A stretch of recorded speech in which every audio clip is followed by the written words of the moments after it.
Bonsoir à tous et bienvenue dans l'Agir de Dieu. Aujourd'hui, nous recevons une sœur qui vient nous raconter comment Dieu a agi puissamment dans sa famille, dans la santé de ses enfants et dans sa vie de foi. Ce témoignage n'est pas une formule magique, ce n'est pas une règle, c'est une expérience personnelle de foi, que Dieu a utilisée pour manifester sa grâce. Écoutons-la avec attention et laissons le Saint-Esprit nous parler au travers de ce témoignage.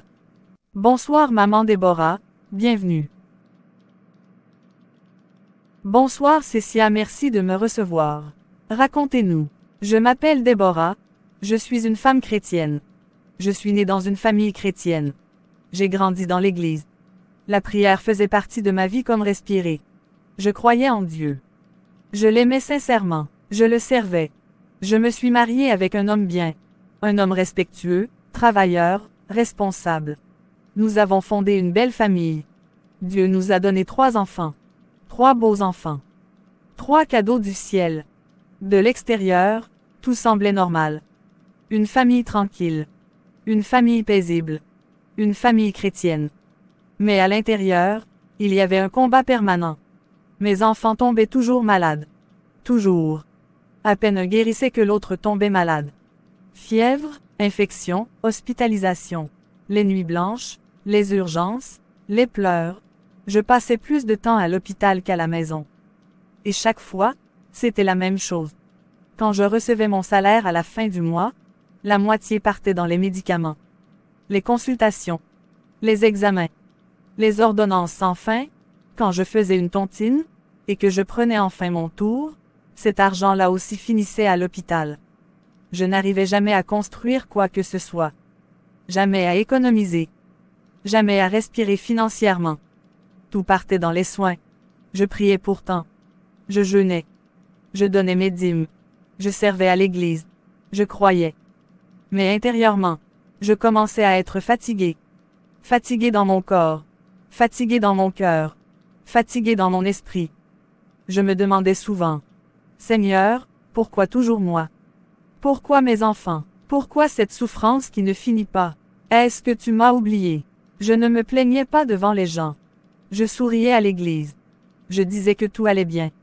Mais seule dans ma chambre, je pleurais beaucoup. Je ne comprenais pas. Je savais que Dieu est bon. Je savais qu'il est fidèle. Mais je ne comprenais pas ce qu'il faisait dans ma vie.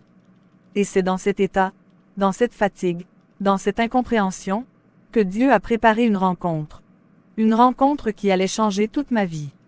Oh la vie chrétienne, ma sœur, tu nous as expliqué que même quand ton mari recevait son salaire, tout partait dans les soins. Est-ce que ça a continué longtemps comme ça? Oui, si, très longtemps. Même quand mon mari recevait de l'argent, c'était toujours la même chose. Son salaire aussi finissait dans les médicaments, les consultations, les hospitalisations. On travaillait, mais on ne voyait jamais le fruit de notre travail. Et à l'hôpital, on nous connaissait. Chaque fin du mois, quand on arrivait avec les enfants, on disait « Ah, la famille est arrivée. Bonne arrivée. » Parce que chaque fin du mois, mes 3 enfants tombaient malades. Tous les 3.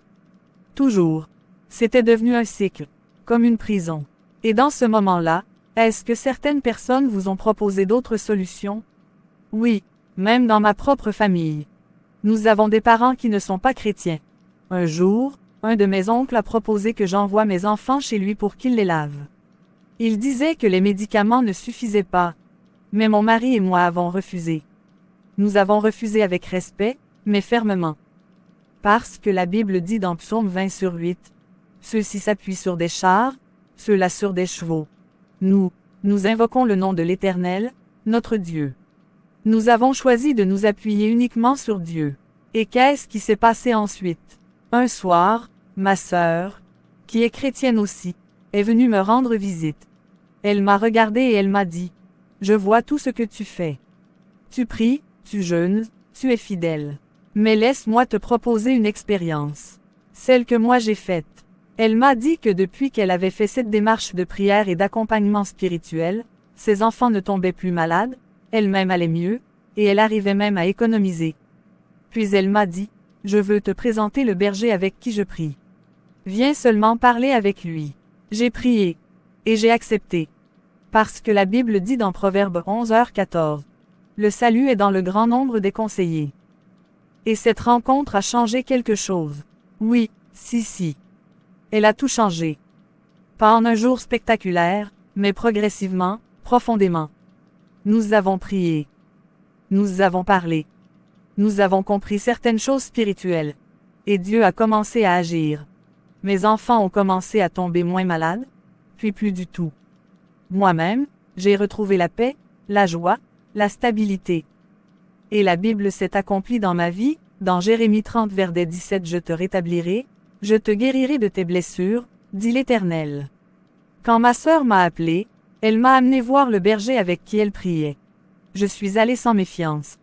Avec un cœur simple. Avec une foi fatiguée, mais encore vivante. Quand je lui ai expliqué ma situation, il m'a regardé avec beaucoup de douceur et il m'a dit, « Ma sœur, je veux que tu expérimentes quelque chose que moi-même j'ai expérimenté. Et que beaucoup de personnes qui prient ici ont expérimenté. Ce n'est pas une formule. Ce n'est pas une magie.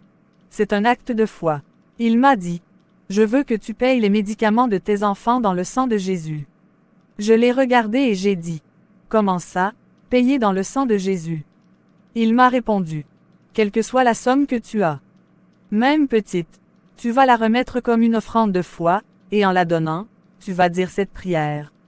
Pas pour me payer moi je n'ai pas besoin de ton argent, mais pour la remettre à Dieu comme un acte prophétique. » Ce jour-là, je n'avais que 5000 francs. C'était mon dernier argent. Et il m'a dit quand tu vas remettre cette somme, dis ceci prière. Seigneur Jésus, je viens aujourd'hui payer les médicaments de mes enfants dans ta pharmacie. Tu as une autre pharmacie. Tu as un autre hôpital.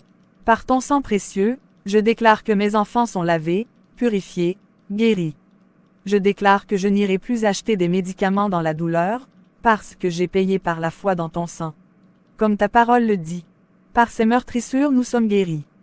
Ésaïe 53 verset 5 Seigneur, je reçois la guérison, la paix et la restauration pour mes enfants.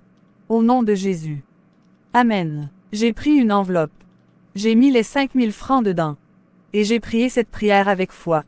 Ce jour-là, quelque chose s'est passé dans mon cœur. Ce n'était pas spectaculaire. Mais c'était profond. Et les résultats ont commencé à apparaître. La première année, mes enfants n'ont pas été malades. La deuxième année, la plus petite a eu une fièvre une nuit. J'ai simplement prié, « Seigneur Jésus, j'ai déjà payé les médicaments de mes enfants dans ton sang. Par tes meurtrissures, ils sont guéris. » Et la fièvre est partie. Aujourd'hui, cela fait 3 ans. 3 ans que mes enfants ne tombent plus malades comme avant. 3 ans de paix. 3 ans de repos. 3 ans sans courir chaque fin de mois à l'hôpital. Je suis venu aujourd'hui témoigner, non pour dire « Faites comme moi », mais pour dire « Dieu agit encore. » Et quand on lui fait confiance, il honore la foi simple. Merci beaucoup, ma sœur, pour ce témoignage profond et touchant. Ce que nous retenons aujourd'hui, ce n'est pas une méthode, ce n'est pas un montant, ce n'est pas une formule. Ce que nous retenons, c'est une foi sincère en Jésus-Christ, une confiance totale dans son sacrifice, et une obéissance simple à ce que le Saint-Esprit met dans le cœur. La Bible nous rappelle Jésus-Christ est le même hier, aujourd'hui et éternellement. Hébreux 13 verset 8 S'il a agi hier, il agit encore aujourd'hui. Que ce témoignage fortifie votre foi, vous encourage dans l'épreuve, et vous rappelle que rien n'est impossible à Dieu. Merci de nous avoir suivis dans l'agit de Dieu. Que Dieu vous bénisse abondamment.